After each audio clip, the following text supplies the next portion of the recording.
So welcome everybody. My name is Maria O'Brien and I'm representing the East Asia Film Festival Ireland. I'm an academic and a film festival organizer, and my research looks at supports for audiovisual industries. This event is organized with the support of East Asia Film Festival Ireland, of which I'm a founding member and co-organizer. We are supported by the Arts Council, and this event is also supported by Screen Skills Ireland. We have some really interesting panelists together today to talk about the potential for Sino-European audiovisual production. I have, in no particular order, Jerry Sheeran of Cartoon Saloon, Cristiano Bortone of Bridging the Dragon, and Stephen Davenport of Screen Ireland. Could I ask, first of all, for everybody to introduce themselves briefly, and then I'm going to open up the floor for some more detailed questions. Could I start with you, Jerry, please, and ask you to introduce yourself? Yes, thanks, Reid. My name is Jerry Sheeran, and I'm the managing director at Cartoon Saloon. Cartoon Saloon is a hand-drawn 2D animation studio in Kilkenny in Ireland. And we've got a crew of about 175 people. And then we also are partners in a sister studio in Kilkenny, Lighthouse Studios, which is co-owned with a studio from Canada, Mercury Filmworks. And they've got bigger actually now than Cartoon Saloon. They've got over 200 people. So we've created, I think, a big center of animation in Kilkenny. And Cartoon Saloon is best known for its feature films, its branded feature films that have, to date now, we have produced 4 feature films and they've all been Oscar nominated. So my role in the studio is, besides looking after the corporate affairs of the company, I'm the exec producer on the films, and that in two jobs really that breaks down into. One is to find the money to make the projects, and then to find a market for them if and when they're ready to come to market. And that's about it. Yeah. Thank you. I mean, Cartoon Saloon is amazing. It's inspirational. I should say my first academic publication as a baby academic was on The Secret of Kells. So I do have a really soft spot for it. Thank you. Cristiano, could I ask you to tell us briefly about yourself? I'm interestingly, I'm not Irish, but I'm Italian, and I'm the managing director of this association. I'm a producer, director, but in this case, I'm representing the association called Bridging the Dragon, of which I'm managing director since 4 years.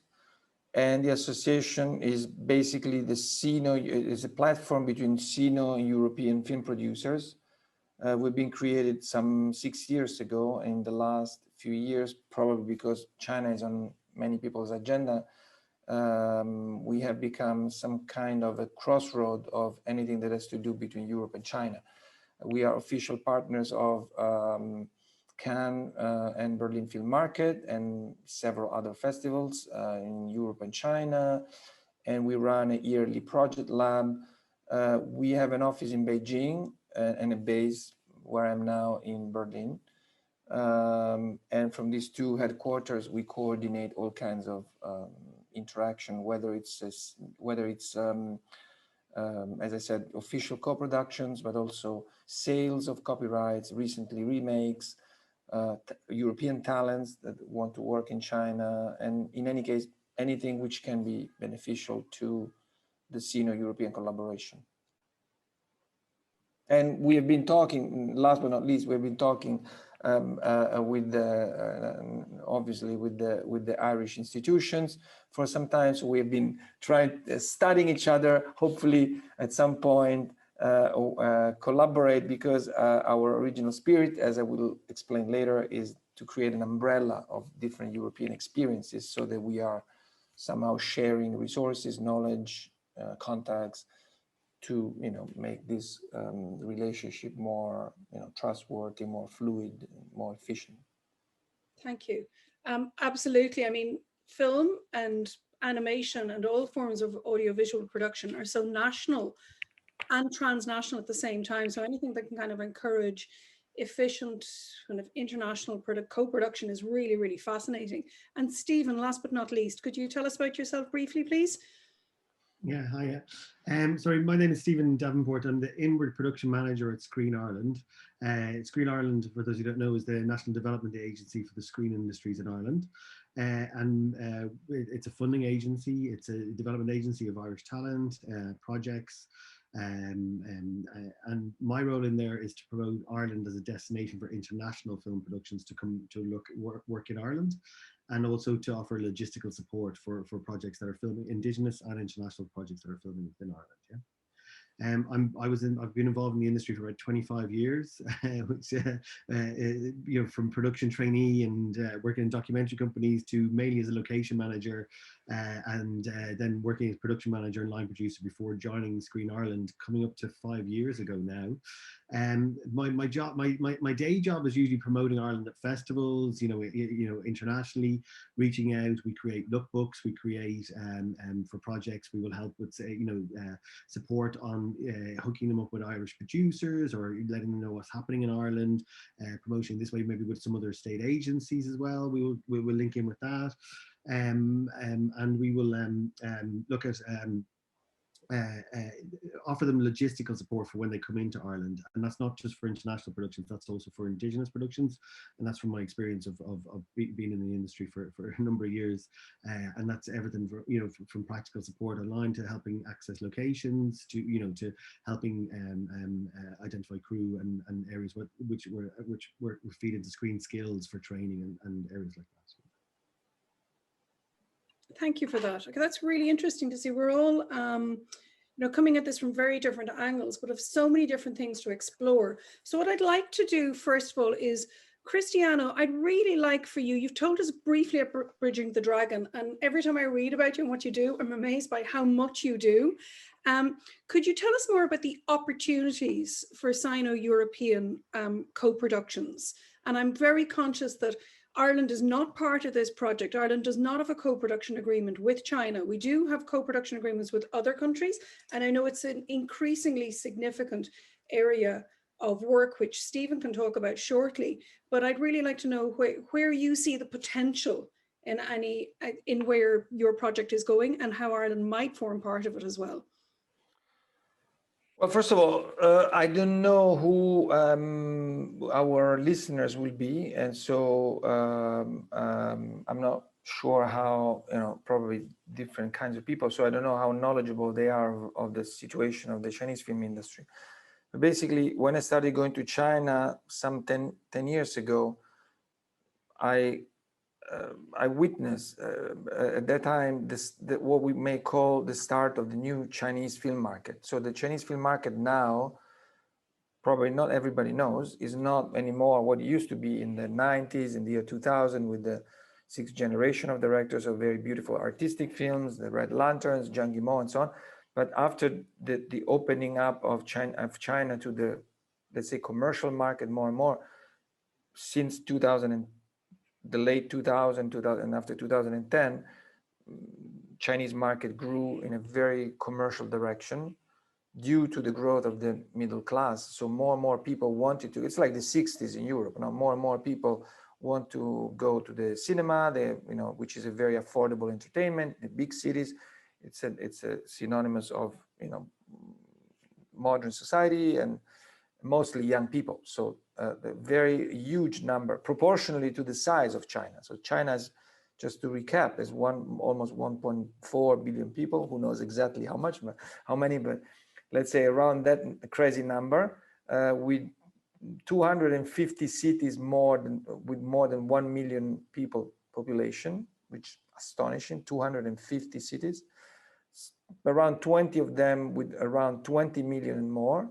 So the size is just enormous of this population. And so no wonder that in the last 10 years, China developed the build of cinemas in an amazing speed. As of today, COVID allowing, there are around 70,000 screens. Just to remind, in the US, there is around 28,000 before COVID. So at the moment, there is 3 times more, 2,500, almost 3 times more screens than in America. And no wonder now after COVID, because Chinese cinemas are still open, because basically there is very few cases of COVID in China at the moment. So the box office has reached the same peaks of last year. So we've been witnessing every year crazy historical records. This year has overtaken US box office. So this is what we are confronting us with, which is a huge, we see that as a huge potential, first of all, huge potential outlet for our European films, which on the other hand, in the European side are kind of struggling, at least on the theatrical level. So we see that as a huge potential outlet.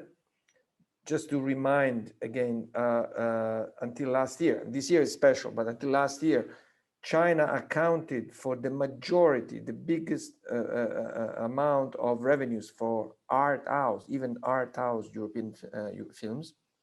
It's shocking. Films like Cafarnao, the little boy, you know, the Lebanese, French-Lebanese film that won Cannes, which was distributed, by the way, by one of our members, did in China $60 million, as opposed to maybe 4 million or something for the rest of the world. So this is a big opportunity for our movies to be released, to be, you know, distributed, to take a slice from Hollywood of what Hollywood is occupying now. There is a chance for the import of all kinds of valuable assets from our film industry, whether it's remake rights, whether it's animation, whether I mean I'm saying animation in terms of talents, you know, in technical talents, artistic talents, screenwriting, everything is in sort of after in China, because it's a very young industry, so there is not enough of this expertise. And needless to say, locations. So Europe has become and could even become even more a wonderful backdrop for Chinese stories, thus promoting that very important sector of our industry, of our economy, which is also linked to location, exploitation of location, so which is tourism, products. I just finished producing a wonderful comedy, which is basically 90% shot in Rome last year before COVID. We shot actually cross COVID, and it's a wonderful, you know, postcard of the most beautiful city of the world. Sorry, I know Dublin is wonderful, but come on, you know, who doesn't dream in front of the Trevi Fountain, etc., etc. So, and also Italian food and beauty and fashion, which is part of the story or the plot of the movie. So, and of course, exploring other ways of collaborating. We are now, you know, working in the TV field, exploiting also Chinese content that could come to. So we see this as a very big bridge to the, and it's as an historical opportunity. We cannot just turn our eyes from this huge market, and then it's our duty to, as filmmakers, as producers, as also as institutions, to look into this and to see what kind of opportunities we can, you know, find for our movies. Said that, the reason why the association was created is because, of course, Europe is a wonderful assembly of a wonderful number of countries, each one with their own food, music, culture, and so on. So we see each other as a multitude of diversities somehow. But when it comes to China, what we don't realize is that they just see us as Europeans. Artistic people that like to drink different kinds of alcohol yeah, so and have a history of literature and wonderful art. So in these regards, each individual country of Europe in the beginning created their own China mission, and we just realized that this goes not in our favor, because at the end of the day, the reliable and interesting partners in China are always the same, more or less. Now, interestingly, I'm not in touch with the company that Jerry is working with. I'm very curious, actually. That company is out of our radar still, but although we know the company, of course, but more or less, the other major players or the other players or even new people are more or less always the same. So it makes sense to unify the experiences of European filmmakers and countries and so on, keeping the identity, of course, not wanting to prevail or to step over the identity of each individual country, but coordinating the effort and hopefully benefiting from each other's experiences. This is our main vision since the beginning, to say, okay, guys, let's connect together. You know, there's no point that Malta Island does a mission to conquer China. We find that, you know, I say Malta because it's a very small state, of course, with a due respect. But we think it's more interesting if we all join the same mission and we exchange more opportunities. So that's a little bit the background of the association. That's inspirational. Thank you, Cristiano. I hadn't realized how popular art house cinema, European art house cinema, was in China. I mean, I know across Europe, the number of European films that get seen in other European countries is heartbreaking sometimes, I think, unless they're co-productions. And one thing as well that I want to highlight is, as far as I know, films that are produced under co-production agreements with various countries are then exempt from the quota system in China. Am I correct on that? Okay, first of all, I made the example of Cafarnao Art House simply as an example, but of course, because the main chunk of the population that goes to the cinema in China is between the famous 18 to 30 as of today. Obviously, the majority of the and many from lower middle class to lower cultural still, you know, China is very rural still. So needless to say, the majority of the box office goes into very commercial films. But with a strong, over the years, if we had more time, which we don't have today, but we could study the development of the different genres. So we started from, of course, with action movies, you know, because the public was very male at the end of the 2000s, but then soon it came romantic comedies, and then pure comedies, and then eventually fantasy movies. And recently, finally, because the market is growing, it's finally diversifying itself in all different niches.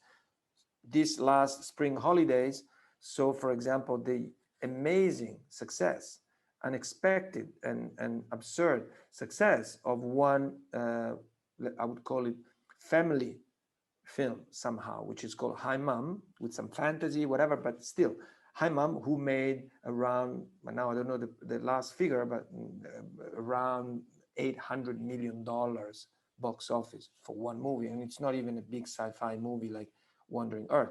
This is showing that every single genre, including documentaries and art house, of course, and needless to say, Jerry knows very well, animation, which is becoming huge in China. Every single genre now has its own market and its own, as long as the movie is great, of course.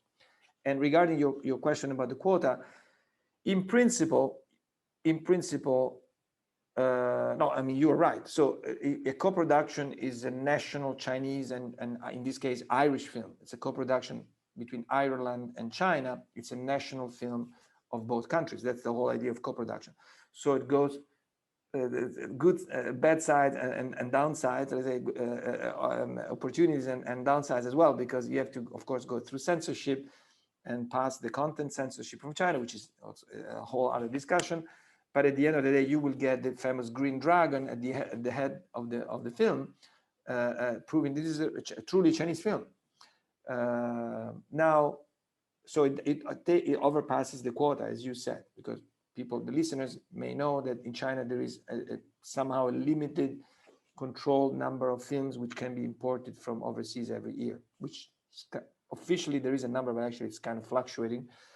But said that, I want to remind everyone that in principle, the so-called official co-production is some kind of a European created notion to protect the fake co-production between European countries to access public money.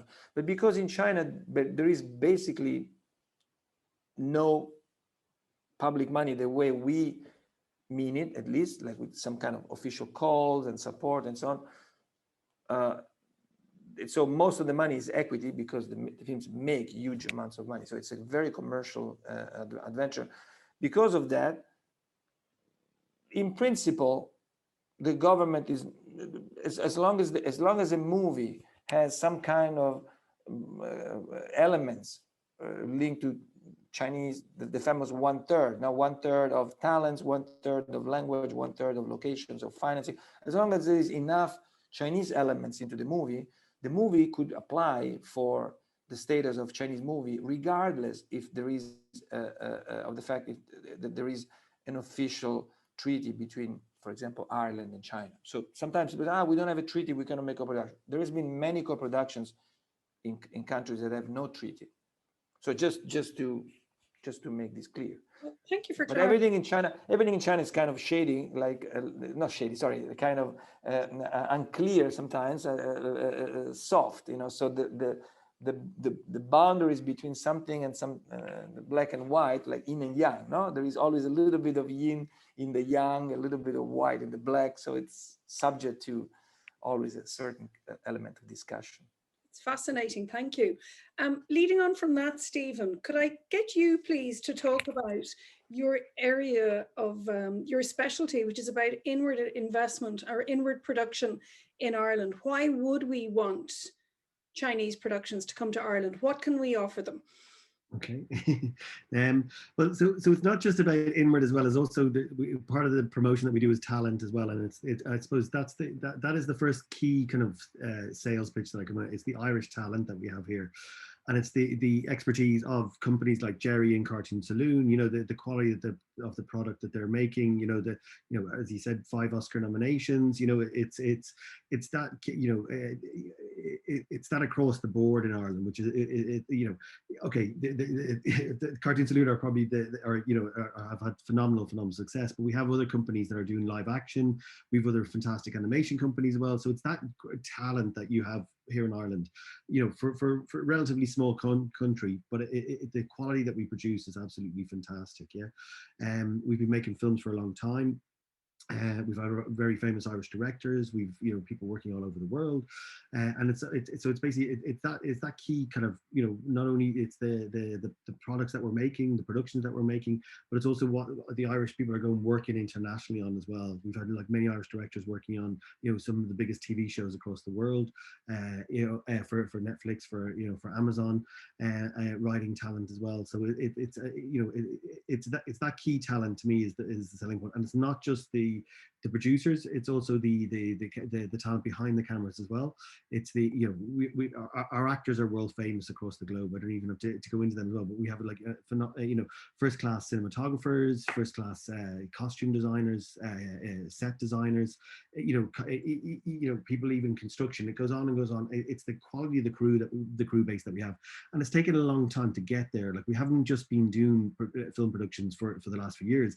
It's been we've a long history with the international productions coming to Ireland, and then I suppose it was around the 80s, 90s where we start, you know, telling our own stories and getting it on the international stage well, and start getting our own voices out there and doing that. So you know, that talent has grown and grown. We've had huge success with, you know, the level of animation, but not just the own IP that they're creating. They do a lot of service work for international companies. Well, you know, that creates that talent of skill level that goes, you know, Jerry will be able to explain all the different levels of sectors or parts of the animation that you can get of all the different roles that there is. But, you know, on live action, where I would know about, you know, it's what grown up there from a show like Vikings, which now would be 99%, you know, Irish crew on the series like that, which is, you know, a big international show. It's now been taken over by Netflix, you know, and all the key HODs are Irish, you know, and it's that talent that has grown up over the years, and on different shows that have come back year after year, from Penny Dreadful, from Into the Badlands, you know, and I think that's where we've seen that growing as well. So to me, it's the expertise that we have here in Ireland. It is great, and we have a great crew depth as well. And that's, I've always said, the training that I got it through the years was working on bigger international stuff that was here, and then going back to work on some of the indigenous projects that you may work at a higher level, have made less people on it, but you learn more as well. And it's that dual learning that I found really important to get, you know, to get to a higher level, that, you know, okay, you don't just know how to work on a big international show, you know how to work on when you've no money and how to make things work on a low money. I think that's what that really makes it really work. We're very fast workers in Ireland as well, you know, and that way as well. So I think that, you know, to me, first of all, it's the talent and expertise. Then it's the funding. I suppose our tax credit is, one of the best across Europe, if not the world. It's a 32% of the on eligible expenditure in Ireland. We also, at the moment, have a 5% regional uplift, which is for areas outside Dublin, Wicklow, and Cork. You can get 37% on eligible expenditure. It's a very, I suppose, it's changed over a number of years, the tax credit as well. So now, just to give you some, we could spend the hour talking about the tax credits and trying to get tied up in knots and stuff about it. But the kind of keystrokes is that, the entry point is 125,000 of eligible expenditure. It's capped at a 70 million per project. You must work with an Irish producer or local Irish service company to access the tax credit. It's on all goods and services, that goes towards the production of the production.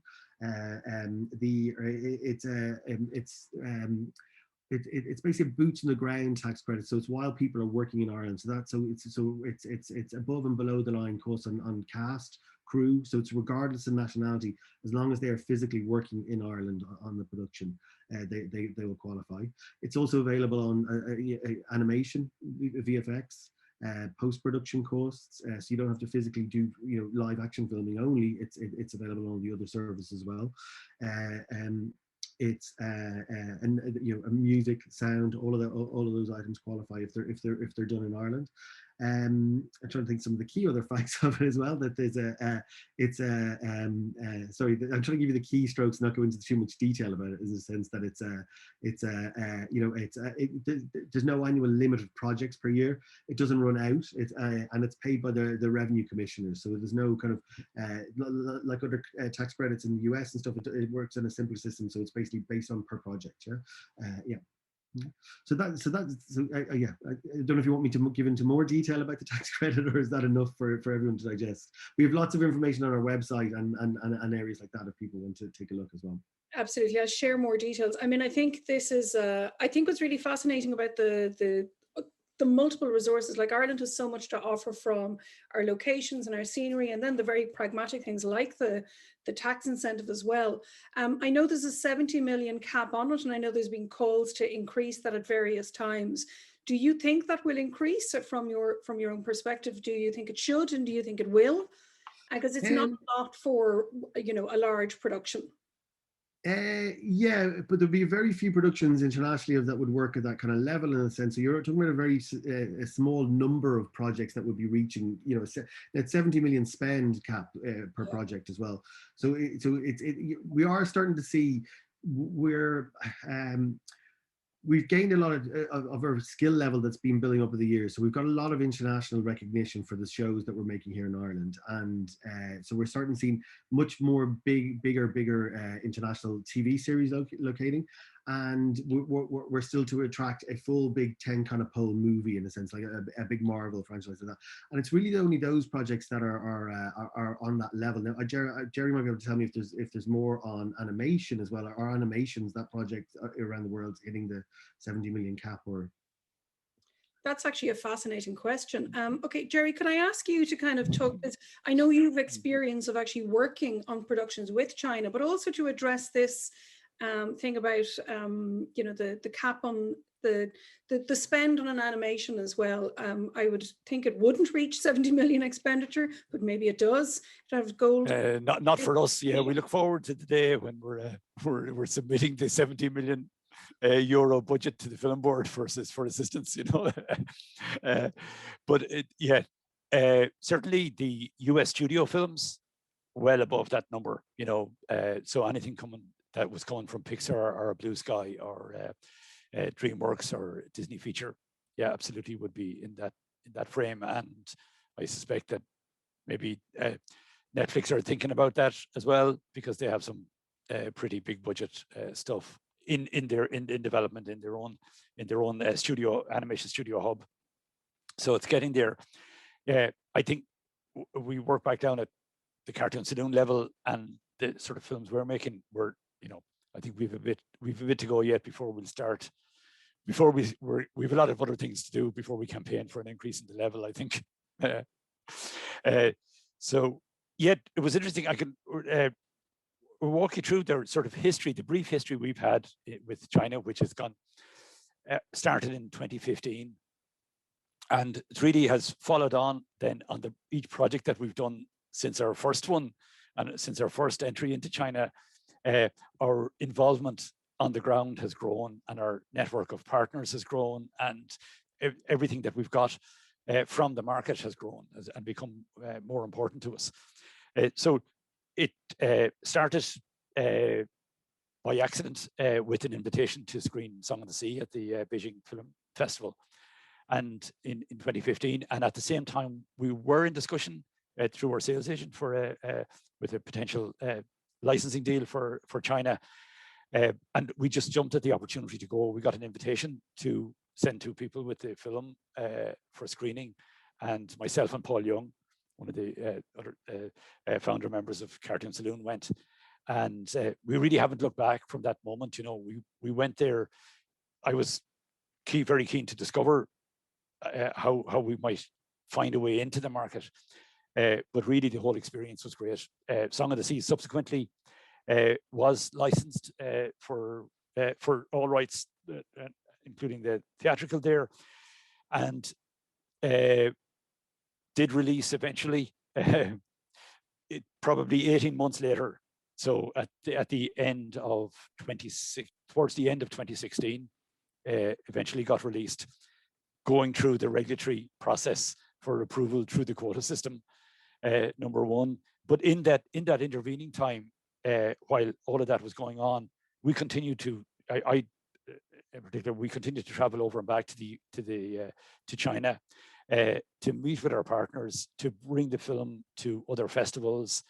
It won in 2015. It won the Best Animated Feature at the Shanghai Film Festival, and the following year we brought it in April to Hangzhou, to it's the biggest animation festival for animation and cartoonists, probably in the world, but and certainly the biggest in China. And we won an award at that festival as well. So we were, prior to release, we were sort of with some boots on the ground, meeting people and trying to create an awareness of our type of film, and trying to educate film people, the potential audience for our film, that it wasn't going to be like what they were seeing from Pixar or DreamWorks. And that was, we knew that there was some audience there, because on our first visit, Enterprise Ireland were helping us with some of this as our national agency for helping Indigenous enterprises in Ireland. And they were helping us, and got some research on, it was on Secret of Kells in particular, because that was the only place where Cartoon Saloon cropped up when they were researching it, and it had been heavily pirated in 2015. Now, 2015, the streamers were a bit of a Wild West in China at that stage. Very well regulated now, but at that time it was. And we found Secret of Kells within the top 2 or 3 streamers had streamed over 750,000 times, and we said, there's somebody out here watching the films. We just need to find them and bring the film to them and get them to pay and go and see it in the cinema. And that was the start of the journey. And eventually Song of the Sea did open up in the cinema. For us, we were very pleased with the performance. We thought it was very strong box office, not significant in terms of Chinese standards, but still it opened up at number 7 at the box office in the weekend it opened. So it did still make an impression, was really well reviewed. And we thought a great first step for us, we were delighted. And we moved on from there straight into trying to find a partner for the next project that was coming out of Cartoon Saloon, which was the Puff and Rock TV series. And we found our first film, Song of the Sea, was licensed through the sales agent, even though we went and met the company that was buying it before the sales agent closed the deal. And we talked to them about what we would like to do to help them to bring the film to market, and to do whatever we could with that, and which was a bit unusual, I would say. And then since then, every other deal we've done it directly ourselves. So we've rather, anytime that we have a sales agent involved, it was excluding China. And we did the agreements with China ourselves and just found the people just by spreading our network and just being there on the ground. And the group that licensed Puff and Rock from us had been interested in Song of the Sea, but didn't get it in the end. And that launched for us in 2018, the autumn of 2018, as a 78 episodes on Tencent. It has done most of it now in the first 6 months since its release, but 170 million streams. So absolutely colossal audience. Definitely more than all the rest of the world together.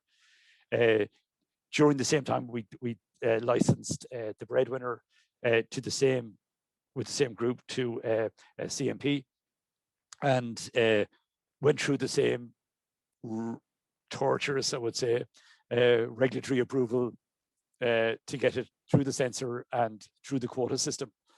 Because we're talking about films here that had zero Chinese content in them in production, so it was absolutely 100% trying to find its way through under the quota system. But we did, and there's no doubt that our engagement there helped with that process, because we had a lot of local support and we could get letters of support, from the Shanghai Film Festival or from the Hangzhou Festival, and for 3 years in a row, we had somebody out there giving keynote talks and panel talks at the animation festival there.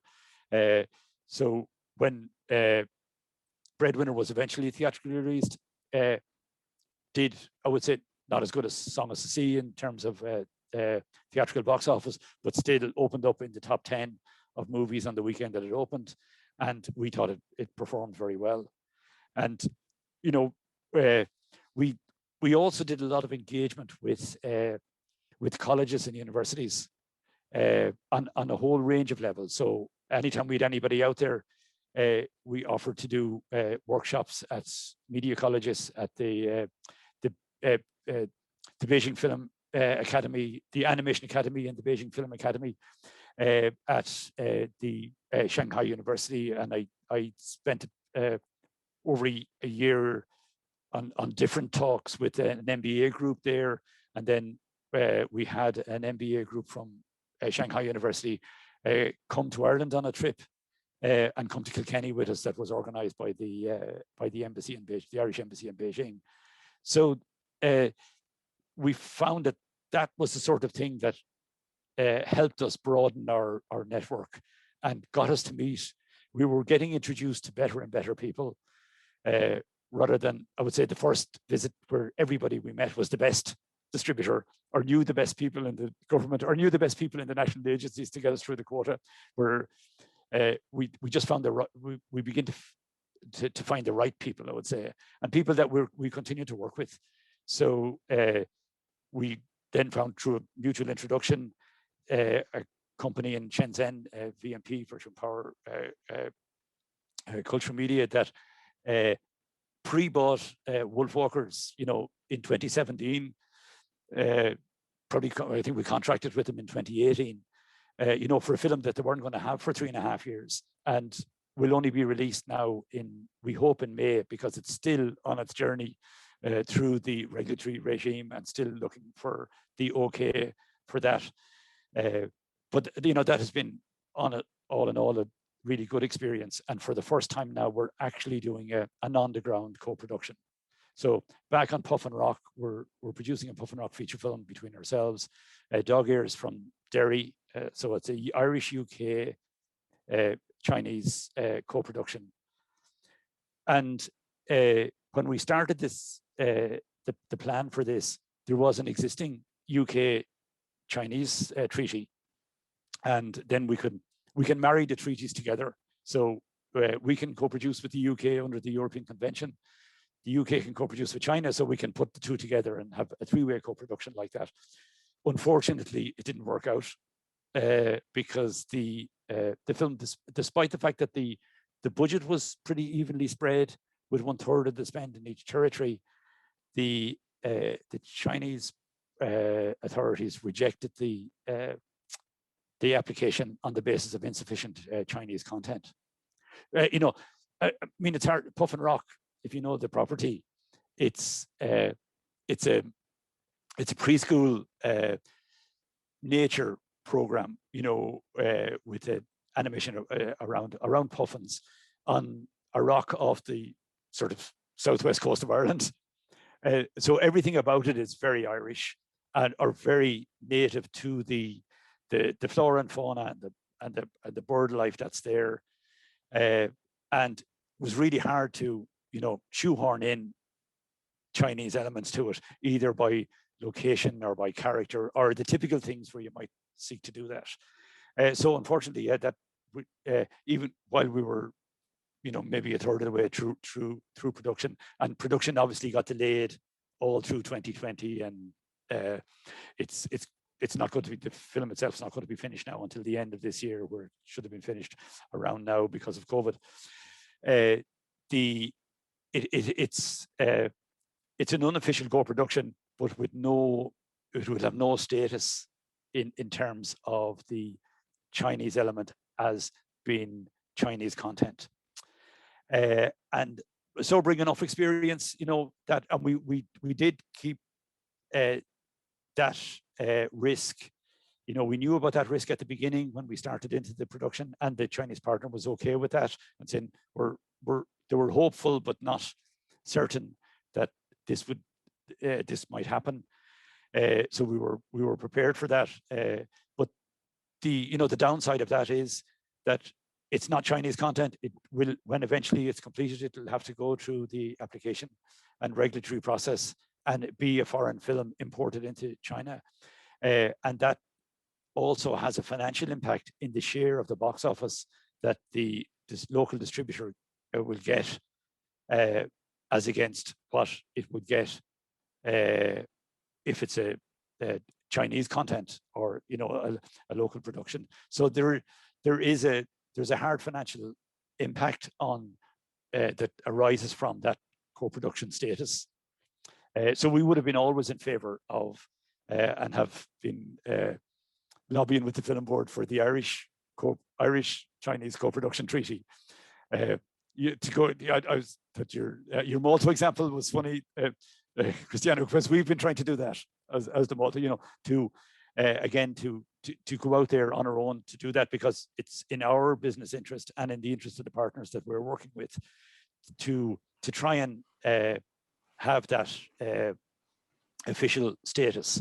You know, the official status for TV programs it would mean that you're on national television, so you will be on CCTV, and generally non-Chinese animation programs and programs for kids will not be broadcast during the core transmission times, you know, so between 7 in the morning and 7 in the evening. So, you know, you're pretty much out of the kids' timetable if you're outside those hours. We've been probably very lucky then with the obviously with the growth of the streaming services in China, which is echoed really what happened in the streaming services everywhere else. And you've now had, you know, 3 or 4 major streaming services develop that have become, you know, as important to the industry there as Apple and Netflix and Amazon are in the business internationally. So Tencent and Alibaba's streaming service, or Bilibili, you know, these are all important and very important to the industry, and outlets too for us, for our TV program, where we're and our Tencent was where our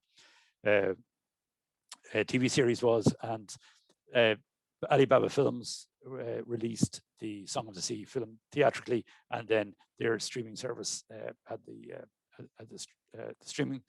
And so it's been I would say, a journey of a very interesting journey, and so you know, last year was the first year that I haven't been in China sort of 4 or 5 times a year, because it's we've found it all in all a great experience, and definitely the I see loads and loads of potential in it in the market. There's Cristiano's right that there is an enormous appetite for animation there. Most of it, for sure, is CG, but you know, there's a Japanese Chinese production, Your Name, that, you know, grossed $200 million in China. You know, one of the largest grossing films of the year as a 2D hand-drawn animated film. You know, so there is an enormous market there. And I would echo as well what you had said about the art house circuit. You know, the art house circuit, we had investigated. In the end, it wasn't needed, but it was an option for us, and we thought would have been a very good option for us, because the level of box office that's coming just from the art house cinemas circuit alone. I mean, obviously the local players were very anxious to get it into the mainstream cinemas, and that's where the films have ended up. But we would have been more than happy to find the film in the art house circuit, because it's you know, it's the vastness of the country, and just everything is there on a scale that's just not apparent anywhere else. And I guess different to the art house circuit in Europe, which is very fragmented, and you know, it's and probably very, very hard to deal with, and very hard to work commercially in that art house market in Europe, because and our films traditionally have broken down, depending on the country where they're distributed, as being either in the art house circuit or in the mainstream circuit. So, you know, we can go to France and we're in 600 screens, and go to, you know, I guess, Norway or Poland or Germany, and we'd really struggle outside of the art house circuit. And so that's sort of our Chinese experience. You know, I mean, it's been great, and we look forward, hopefully, in May to the release of Wolfwalkers there. But again, another challenge of the non-Chinese content is the picking the release date isn't always at the option of the rights holder of the film, and because you are tied to, you know, an approval coming through, and an approval coming through with a release date attached. And we typically found that the whole process of approval was taken a year plus, and at that stage, you know, there was really a very short timetable from the time of getting approval to the distributor putting it into the cinema. So, you know, very short window for publicity. You'd find that then you're looking for windows that are outside the New Year holiday, the harvest holiday, you know, where there's those sorts of major holiday weekends are closed out for you, because they are predominantly dominated by the Chinese local content. So now you may be Jerry, you may be very lucky though that there is this delay, because the Oscar nomination, and hopefully for you, yes, even the award will be an amazing, terrific boost for the release in China. Yeah. I would say, unfortunately, with COVID, the great value that we've got from COVID is the extended award season, for sure. There's no doubt about that. You know, what was previously 3 months has been extended, you know, for 6 months or 7 months, and there's no doubt that has been great for us. I mean, we've had, even in limited opportunities in some European territories, like in Norway and in Sweden, where we released Wolfwalkers theatrically, one of the distributors had already licensed Song of the Sea when it was released first, and they re-released Song of the Sea at the same time. So we were at number 3 and number 4 in the cinema in the box office in Norway, and then a licensee in Sweden licensed the Breadwinner and opened it up at the same time. Wolfwalkers opened. So there undoubtedly has been a benefit for us, unfortunately, or fortunately, from COVID for that reasons, because of and there's you were saying it with regard to China. There was an enormous pent-up demand. I mean, I know the cinemas in China opened up last summer but closed very quickly again. But now that they have reopened, there is a huge demand for films in the cinema. So we are hoping, keeping our fingers crossed, that we will get through the last stages of this and the film will be able to open. I think around the beginning of May, we're hoping. Thanks for all of that, Sorry. Jerry. That's a fascinating journey. I mean, there's so much to kind of unpack from that. One thing I really like I've always been amazed by the generosity of spirit of Cartoon Saloon broadly. Like, I've been at industry talks with Tom Moore and Paul Young, and they gave so much of their time, as you all do, in spreading the word of your art, I suppose, as well. But what I'd really like to do is to Cristiano. I have a note here thinking, how can Cristiano and Bridging the Dragon make Jerry Sheeran's life easier? And I don't know if that's the right angle to take, but while you were listening to that experience, how do Bridging the Dragon fit into that kind of potential negotiations and that space, I suppose? First of all, I don't think Jerry needs anybody's help, because I think he's doing. We need his help. We all need his help, including Ireland. I mean, an Oscar almost winning film. But as I said, the spirit of, I mean, provided that nobody in our business, we know by after many years, nobody has the crystal ball, right? So nobody knows where more or less things come from, by sometimes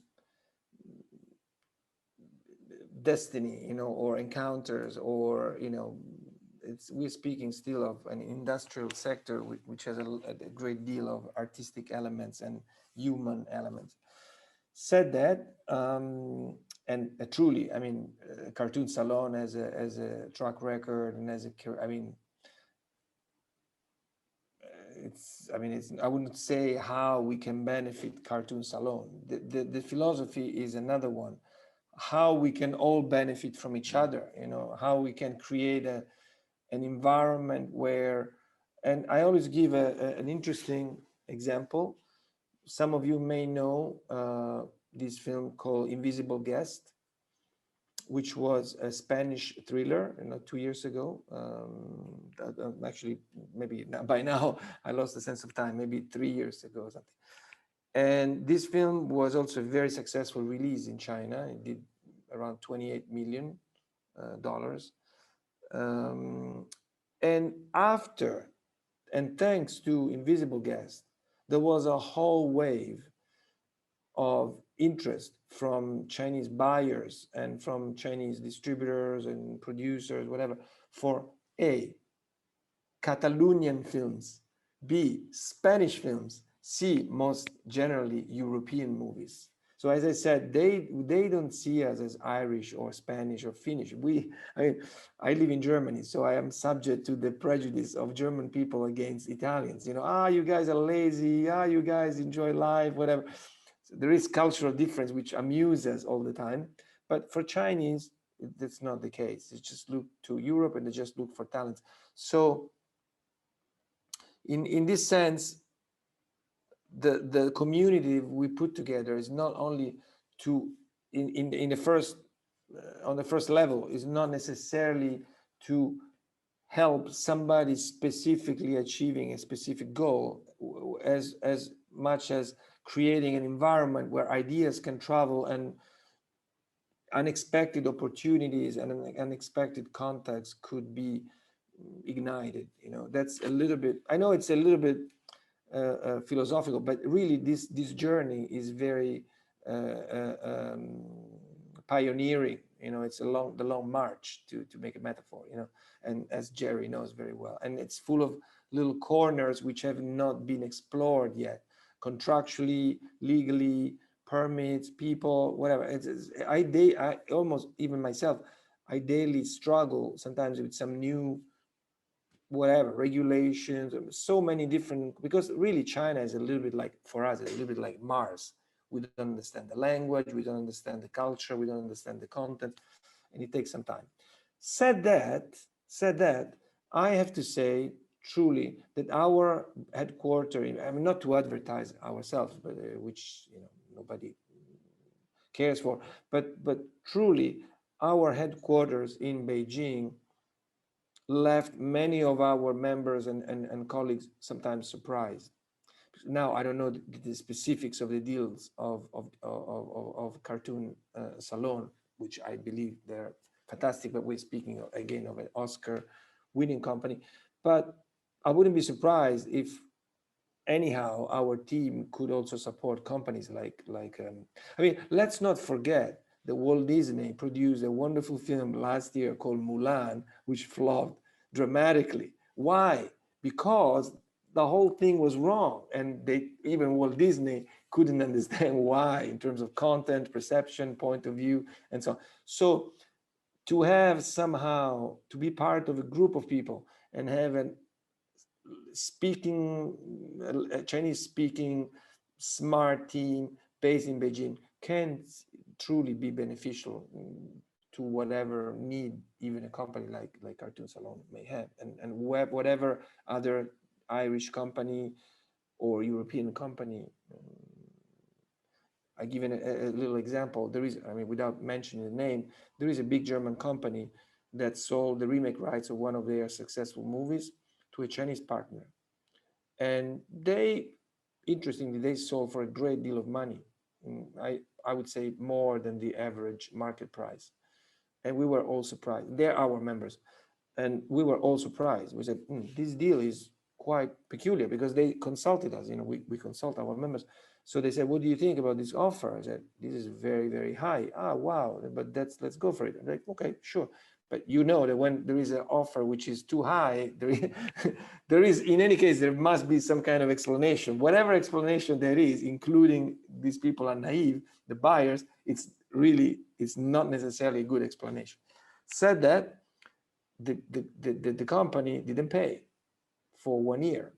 And we told them, you know, look, this company is not a relevant company. It's just a new company and somehow a newcomer. You know, not completely new, but it's a relatively small company. But nevertheless, they wanted to sign. And then we went and said, okay, please, you know, we called the lawyers, please let us handle the matter, because through our network we can access this company through other Chinese members of ours, more relevant. So eventually, it was one of our Chinese members to put pressure on this company to say, guys, what the hell are you doing? You know, we know each other. And then to resolve the matter somehow. And the film now is being produced by Alibaba. So the whole story. And the German producer in the beginning, I have to say, was a little bit skeptical, as many Europeans are. It's like, but you know, what would... But they missed a very important point that Jerry may know very well, because he's a habitué in China. China is really a different world. It's really a different world. And to play in that big world, somehow you need to be from that world. You need to be in that network of relationships and culture, and to understand the perspective sometimes of how things need to be done. And we as Europeans, sometimes we fail to have that. That's what I find. Many deals between Europe and China failed, not because the European company was not good, professional, smart, but simply because it was not Chinese. So they could not understand how to handle matters in China, which sometimes are handled in a different way. So I don't know if I answer your question, but because it makes me feel embarrassed, you know, to say how we can benefit Cartoon Saloon. But Jerry, you know, you are welcome to become a member if you want at some point. I should become a member, yes. Honorary member. Yeah, I would echo all of what you're saying there, because from the first time that we went over, we were invited over by a girl, Jane Yin, who works out of London, and she was working at that time with film festivals in finding European films to go to China film festivals, or and getting professionals that were involved in the film to go with the films, or do presentations or panels or whatever. And she had a particular interest in the animation area, and she's remained working for us from that very first time. So would every time we have somebody traveling from the studio to China, she travels there with us, and she continues to work independently, but also works for us. And that's been really valuable, because we do need to understand. And I would say we haven't had any big missteps. We were very lucky, but I would say as a company, we're very cautious. We would be very careful about, and if we're going into something that's big, we definitely want to meet the people. So we're never, like going to meet the Chinese distributor. With the same, we had the first time we had a film released in Japan, we got a proposal from the sales agent, again for Song of the Sea, and the next time we didn't sign up, but I went to Bari in Italy to a film festival there, because the agent was the distributor was over in Bari at the film festival there, and I went over to meet her, and then we've worked with her since, and she's released all the films, right? So we'd be very much like that, feeling the sort of importance of a personal relationship, albeit that it's business, it is business, but and we do love, which is probably why you see Tom and Paul and Laura and everybody else out a lot. We do love the film festival circuit and engaging with the audience at film festivals. I mean, I think that's, if you were to ask anybody in Cartoon Saloon what they've missed over the last 12 months, besides being physically working in the studio, it's been attendance at film festivals. And there, besides the big ones, but there's a whole circuit of animation film festivals where, you just meet people that have become friends over the years, and that's on all around the place, and we really do miss that, I think. Yeah. Also, Maria, I think another point. Now we have explored the case study of Cartoon Salon, but there is also beyond animation, but with animation, there is also the need of developing content between Europe and China. I mean, the reason why, what Jerry described it very well, the reason why the application for co-production of his film was turned down is because there were not too many, they judged there was basically no Chinese element into the story, into the whole movie. And by the way, Jerry, the film would have been turned down even if there was a treaty between Ireland and China. That's not, with no content. Yeah, with no Chinese content. With no content. So that's what I'm saying. The real treaty is a great asset in terms of promotion and making things more fluid. But still, you do need to. And this is also an historical process that we are witnessing. I always say, probably I have a 2.5 years old daughter. And probably I wouldn't be surprised if when she grows into a teenager, she will be listening to some Far Eastern or Korean or Chinese or Japanese pop singers, or some kind of Korean Madonna in the future. So there is a process of melting cultures between East and West, and also other regions of the world. And we have to sort of, on one hand, encourage, on the other hand, also monitor and support and address, in any case, this process. So in terms of China, the other thing of our platform, which I think is very useful, is to favor and to support this kind of content development. This has nothing to do, of course, with Cartoon Salon, which develops its own very unique content and so on. But in general, I'm speaking in general, there is a need to. we had a interesting, you know, now in one of our labs, we had a wonderful example about a Scottish movie, which was having to do, of course, with whiskey and a Chinese who wanted to go to Scotland and start a whiskey factory. That's one of the most amusing classic models, right? So bringing together two cultures, but there is so many more books, stories, historical facts, or even simply cultural elements, including into animation. You know, there is space, or sci-fi. You know, there is so much space for exploration. You know, I always say everybody is used to say that film is a prototype, right? That's the famous sentence. Sino-European co-production or collaboration is even more of a prototype. You know, it's something new which we haven't still explored fully. So that's another thing that we are trying to support the European produce with. That's so much to think about. Thank you, everybody, for this. Stephen, I'm going to ask you one final question because I'm conscious we have already gone over time. And of course, this would be an amazing discussion to have in the pub on our opening night after seeing a fantastic film, but maybe some year. What do you think, and this is for everybody really, but I'll get Stephen to respond first, about the future of, you know, film exhibition through streaming issues, and how you see that from your perspective as the inward production manager. Have there been significant changes with the shift to streaming services? And I know we're talking artificially because I know we're now in COVID, and we could also, you know, you could address it in the context of COVID as well if you like, but has there been any movement in that area? Oh, you're muted, sorry, Stephen. Sorry, apologies. Yeah, of course, you know, I think we, you know, if anything, it's another outlet for people as well. I think that's one of the bigger, you know, like, you know, Jerry's collaboration with Apple on Wolfwalkers is a prime example, and you know, it's, you know, it's given it another outlet for Irish films, you know, and I've seen many of them on Netflix now, and I've seen, you know, I can see a lot of independent Irish movies there as well, and hopefully we can reach out more to the streamers, and that's what I kind of went back to what I was saying to you, is that we, you know, it's not just inward production of bringing international productions to Ireland, it's also giving, you know, that Irish talent that outlet over there to meet them as well, and that's one of the things that we've been negotiating or working on the last week.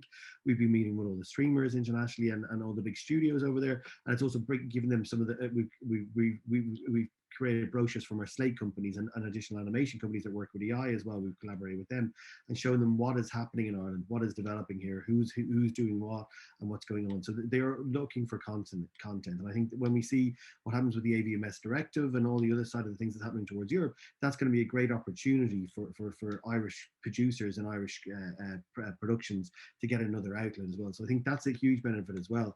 I think it's been in a way it's helped with it's helped during COVID that we haven't been able to get films to the cinema, and it's been another way to be able to get to see stuff as well. I do believe that we're going to end up back going to the cinema as well. You know, I think Ireland is one of the highest per capita of cinema goers across Europe.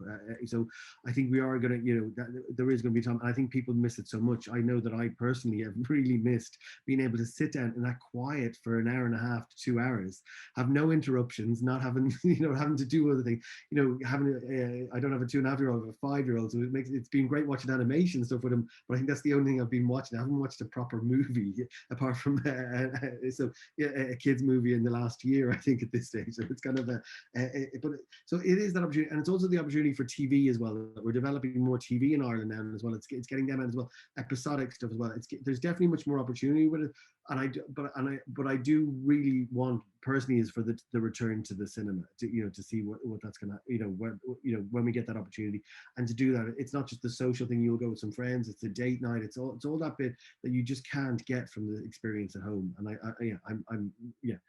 I'm hopeful that we will get back there sooner rather than later. Yeah. And just so you're aware as well, Screen Ireland has put some, you know, there has been funding towards, you know, getting back to cinemas, and there's other schemes that have been running as well to try and get part of that back with distribution, and we'll help with that as well. And there is distribution funding that is available to Irish content as well. So there, you know, it's have a look at the website for that. So, you know, all that stuff as well. Thank you for that. Would like Jerry or Cristiano, would you like to address that as well, and how you think the streaming services are changing both the production and the distribution landscape? First of all, Jerry, may I start? First of all, as we said, we don't know. Who knows? And here we're living day by day. So really, for sure, like I was reading an article that this COVID is like the effect of a war. So after a war, there is a whole change. So basically, the war or the COVID, the pandemic, speeds up a process which was already somehow started, but the pandemic will just increase this process, which is probably, who knows? First of all, who knows? But probably the some kind of selection of movie theaters. So probably the ones which were already in difficulty before will probably have a hard time surviving and making the film experience more boutique, more, on one hand, more premium, more, like special. And on the other hand, I believe that there will still, that's my personal belief, there will still be some occasions for mass entertainment, because that's what human beings want. I enjoy going to the cinemas and being in a crowded room and with my kids or with my wife, and eat popcorn, etc., and enjoy a big screen with beautiful sound. That thing will stay. But of course, we all know that the streaming platforms, which before COVID were, in development, let's say now they have gone full speed with a whole offer, and they are providing to the film market, like when the DVD arrived, they're providing a new, substantial, amazing source of revenues. So they're actually somehow helping after the initial hesitancy. You guys remember, in Venice or in Cannes or whatever, the discussion about Netflix films being allowed to be in competition or not. This is not a movie. This, like, it sounds to me like when there is a new invention, like the color or sound. No, we don't want sound films. So this is a little bit the situation. Now, for what concerns our discussion of today, I just want to mention, though, that although China is developing in a major way into the online streaming, Jerry was mentioning Bilibili and his new amazing platform, TikTok for the short content, all kinds of online video games, and so all kinds of online world, and this will be increasing in China too. But it is an interesting sign as that the number of screens are still increasing.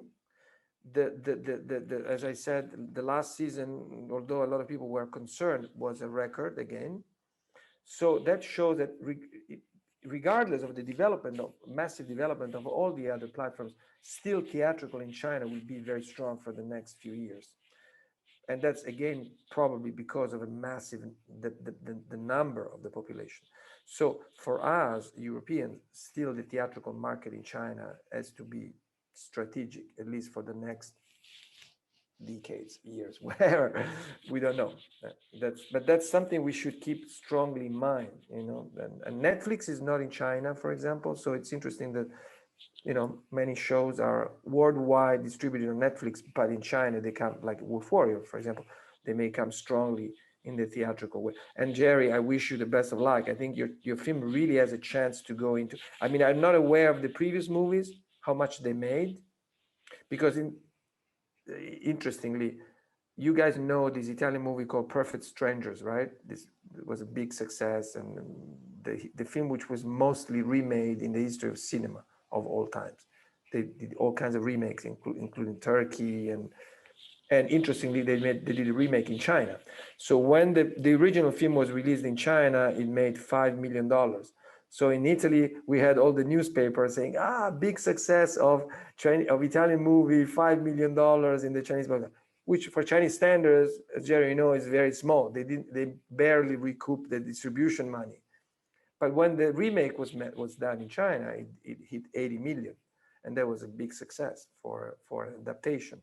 Not the biggest box office, but definitely a very reasonable number.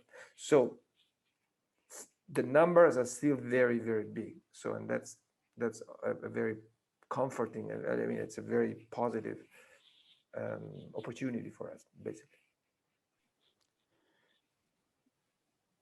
Yeah. On the streamers, just going back to the first question on the streamers, I guess what I'm probably a bit worried about the European theatrical market and you know, the difficulties that they have had over the last year. I know we've seen it with every place where Wolfwalkers was out theatrically, and you know, unfortunately, in France, it was due to release in mid-December.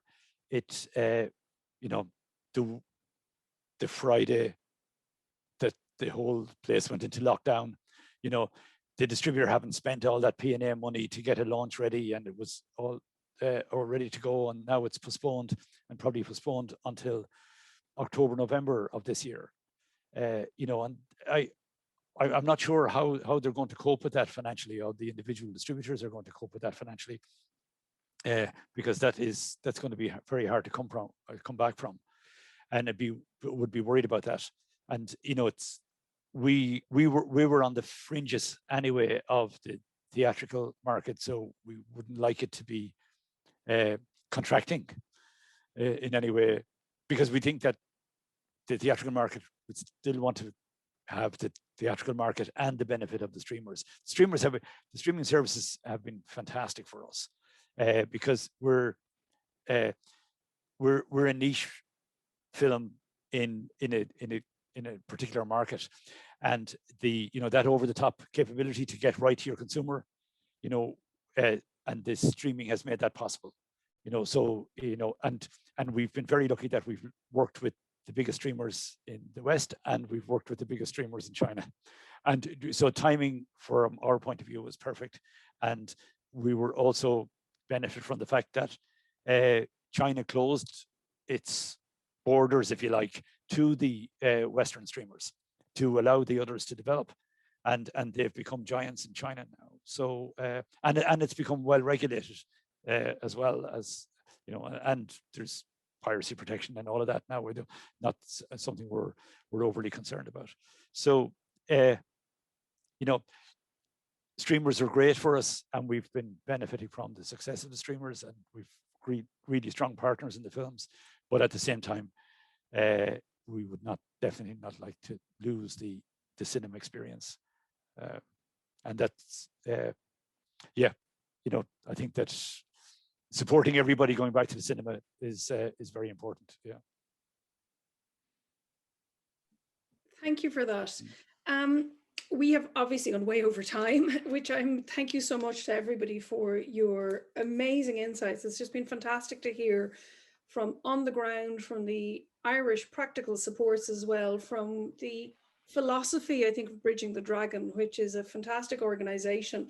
I'm going to say thank you to our participants, to Jerry Sheeran of Cartoon Saloon, to Christiana Bortoni of Bridging the Dragon, and Stephen Davenport of Screen Ireland. Thank you very much from the East Asia Film Festival Ireland, which I'm not sure if I pointed out, but I should, that we are launching this coming Thursday on the 25th to the 28th of March 2021. And I hope that some of you will be able to experience some of the fantastic films that we are exhibiting with IFI at home. So thank you to everybody, and thank you to everyone who has watched this.